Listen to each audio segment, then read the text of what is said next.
just like that, I think Braai's on the menu tonight. Alright, so Petey's here now, and we're just going to go and do the track, and we watch the video back, and I think she's brown bread. Oh yeah. Oh yeah. Look at the blood already. Jeez. Oh yeah. Oh yeah. Well, yeah.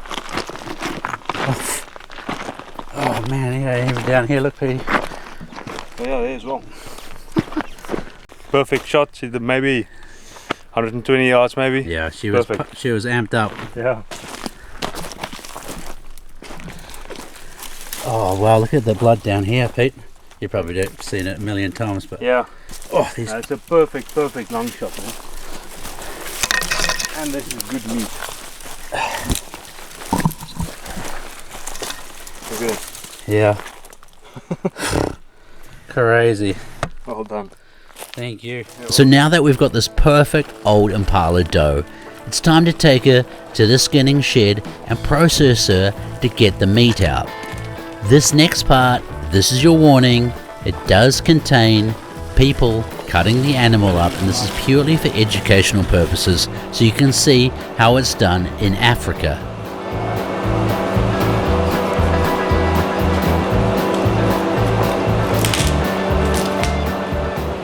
I have no idea how many animals these guys do a year, but you can see yourself how efficient they are.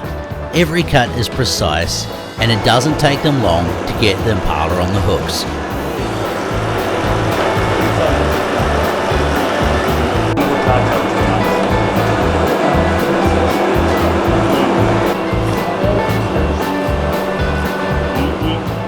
As you can see, the skin comes off quite easily on the Impala. Now something else you might have already noticed is that they wait until the very last thing to remove the innards.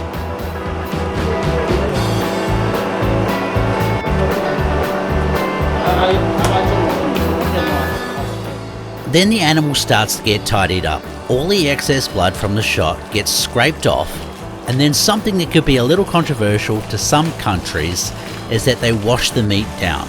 Me, I think this is fine, but in some places like Finland, they'd be jumping up and down and crying about it. But now that it's been processed and as you saw washed off, which got rid of the excess blood, it's time to let it chill for a couple of days. And then we'll be back to butcher it to take the cuts out that we need for the braai.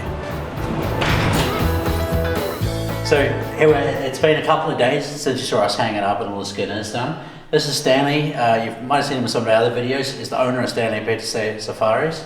And obviously we're doing the braai video, so you might as well get the braai master in.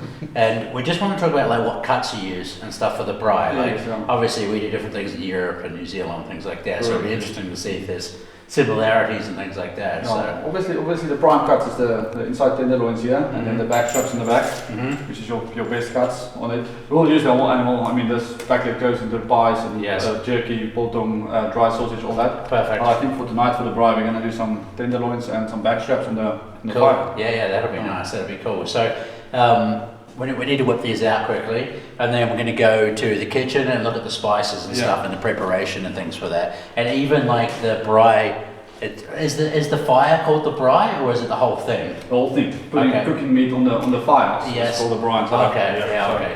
I mean, most of the world knows it as a barbecue. Yeah. We call it the braai. Yeah, because I mean, there's quite a process to burning the wood and getting the embers and stuff like that. Yeah, so you guys will see it on the video as well. Start the fire and get all that coals ready. It's not just turning the gas on or putting the coals in the barbecue. It's the whole process. Yeah. So. But that's cool. Let me get this stuff out, and then we can get it spiced up and marinated for tonight. Yeah, perfect. And then we can go from there. Cool. This is Pete. He's been our other PH. Who's better at braai, Pete, you or Stanley? I think Stanley might beat me. To be honest now, When it comes to hunting, I'll whoop his ass. Everyone's got to be good at hunting. Perfect team.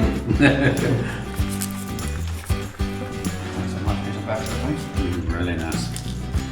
So Stanley, I was just asking you what's on the floor in the buckets behind you. I haven't showed everyone yet, but what, like Basically, it's all the stomachs. That's all the intestines and stuff from the animals. Yes. So like you can see, nothing goes to waste over here. Yeah. All the trackers and stuff, we'll use that for drying it up, making jerky, either jerky or boiling it in water, cooking it up for the families back home. They rehydrate it and use it back home in Zimbabwe and all the countries up north. It's super good because, like, you know, in Europe and stuff, all that stuff just gets thrown away. Exactly. No one even thinks to use it, you know. Correct. So, So but like you can see, nothing goes to waste. Yeah. So it's all separated out into the different little bits and pieces there. So, yeah. Cool, man. Nice. Yeah. Super cool to see that nothing goes to waste. By the time we come across to the kitchen, Linda had already been preparing some of the bigger cuts of meat. So tell us what you've got here, Linda. Tonight, this meat is all for tonight for dinner. I've got buffalo fillets and zebra fillets. Nice. Very nice. So this one's buffalo? Yes. And this one's zebra? Yeah. Yes. And which is your favorite? Buffalo. You like buffalo? Yes. I like zebra. I like buffalo. Yeah. Yeah. So what have you done to them here? What spices and things? I put some garlic. Yes. Some brine creole. Okay. Yes, and I'm also going to put some Greek vinaigrette to make my meat tender. Yes. Yes, and some salt and black pepper. Perfect. Nice and simple and beautiful, huh? Yeah. Perfect. Thank you, Linda. You're welcome. So back in the kitchen here now, you just seen Linda, she's already prepped the zebra and the buffalo for tonight, which is cool. But this is the impala that you just saw us, like literally the meat you saw us pulling out of the animal that I shot a couple of days ago. And so, Stanley, first off, run us through the ingredients here. What are we going to put on this again? Just basically plain salt, pepper, and then we have this Braai grill spice, one of our favorites over here in South Africa. And then, the secret is the salad dressing, just to tenderize that meat a bit. And I mean, with this impala, with this tenderloins and stuff, it's not really necessary, but it just gives that extra little tenderness. So, what is actually in the Braai spice? I mean, stuff like garlic, vegetable oil, maize flour, let's see, thyme, paprika, chili flakes, stuff like that. So it's a mixture of local spices. And I'm guessing that there's, like, you know, hundreds of different brands and different variations and stuff that you can choose from. I mean, anything you can find at home can work. And like, just for you guys out there, the South African Braai spice is quite unique. Like, I haven't smelled that mix anywhere else in the world, so I'd say that flavouring is really unique to you guys. But anything you like, I mean, you can use anything you want. That's your favourite spice. You can put it on it. That brings out a nice flavour. Cool. So we've got the spices and stuff sorted. Like, what's the next stage? Yeah, we're gonna kind of cover this with some olive oil, just to get the spices all nice and sticky on it. I'm gonna start serving. Yes. So put this all in the pan. So long means now, basically, but not now, just now or right now. Yeah. Is it a different? In South Africa, we just say no. I'll come now. But now is later, isn't it? Now is later, and now is right now. Yeah. It depends. Like, every time is you never know. Just now is like. Just now is also the same thing. Yes.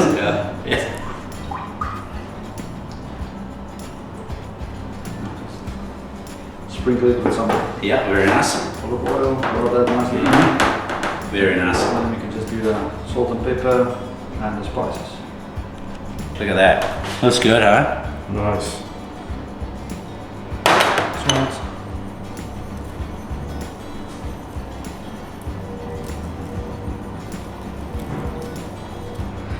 Some spice. Beautiful.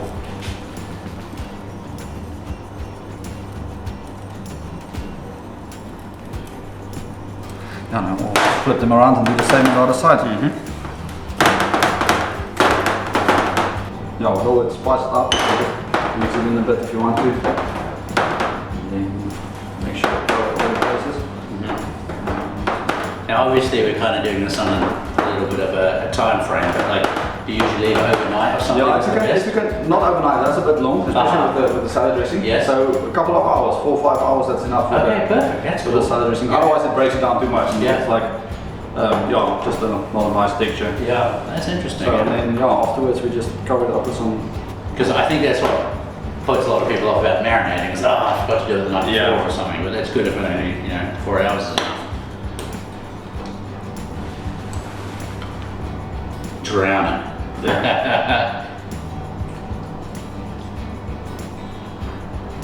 Now, with any salad dressing, French, Greek, any kind of salad dressing. You just want something with a vinegar base. Okay. It will work. Perfect. And yeah, then this will go into the fridge for a couple of hours, and then I like to take it out about an hour before we start cooking, just to get the meat into room temperature. Yeah. And then straight on the grill for not very long, but we'll discuss that when we start grilling. Yeah, perfect. Right, we'll see you guys at the fire, I guess. Yeah. Everyone loves a fire, and being able to cook from that fire is just something special. Now the main key to this good braai is using good hardwoods. If you are having softwoods, it's not going to hold the heat long enough to cook the meat on properly. So how long are we going to be putting this on for? Not very long. I mean, obviously you don't want to overcook it. Yeah. You want it medium rare. Yes. So just a couple minutes, especially with this Impala tenderloin, it's quite thin. Yeah, of So course. that's probably going to be like 5 minutes at the most. At the most. Yeah. Like 2.5 each side or something? Yes, Yeah, yeah, okay, yeah. perfect. And then the thicker pieces maybe 3 minutes on side, 3 to 4 minutes on the side. Yeah. No, I just want to say this is kicking the heat It's out. super Like hot, I can yeah. feel it really here. And there's not really that much embers in the comparison. And I'm guessing that's just a really good hardwoods. Good lead woods solid and stuff like that, is it? Or Yeah, was it we use special? cluster leaf is the bush we use, and Okay. Mopani wood as well. Oh, Mopani, okay, Mopani is yeah, also very cool. good. Papaya wood, Yeah. Nice. Well, that's yeah. Get to it. Let's see the master in action here. So Put them on. yeah. So I'm going to put the big pieces first, and then let this one's just wait another 2 minutes. Gotcha. So they kind of be ready Kind of about the same time. yeah. Very nice. And then it was time to put the tenderloins on, which will be used for an entree. To tie all the hunters over until the buffalo and the zebra is ready.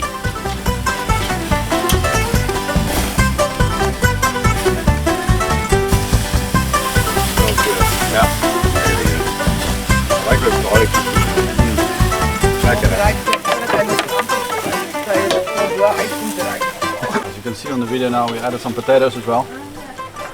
Now we're going to have a full braai, full meal on the braai. I think this Impala is just about done. It's got to be right. Yeah. And all the meats here you can have the same as beef. You can have it rare, medium rare, and stuff. Just the way you want it. Yeah. Yeah. I like it medium rare. Yes. Personally, you don't want to overcook game meat, otherwise it gets dry and tough. Yeah. But do you guys have any trichinosis or anything like the parasites and things? No, nothing. That's cool, man. That's very good. You can even eat it rare if you want to. Yeah, yeah. Carpaccio is some of the best kudu carpaccio I've ever had was game meat. So. Perfect. That's perfect. That looks great. Yeah. Looking forward to trying it. Yeah. That looks awesome. And now there's only one thing left to do. Take it to the panel and they'll tell us what they think. How that bit, mate? What do you reckon? Beautiful. Okay, Rob. Very nice. The master. Maybe a little bit of extra salt, I would say. A little bit. Very, very good. Right. My friend, for the guy who shot it. Let's have a look here. That was the most unluckiest one in the whole. It's just kind of wet. Kind of like an eagle swallowing a chip. It's very good. Good, eh? So there we go. We cooked enough for the whole camp and it was a lot of fun to learn about it. I'd obviously had braai a few times, but it's great to see it from start to finish. That was my first field to table video. I hope you enjoyed it. I get to see a lot of cool things around the world, so if you want to see more, leave me a comment below. Cheers.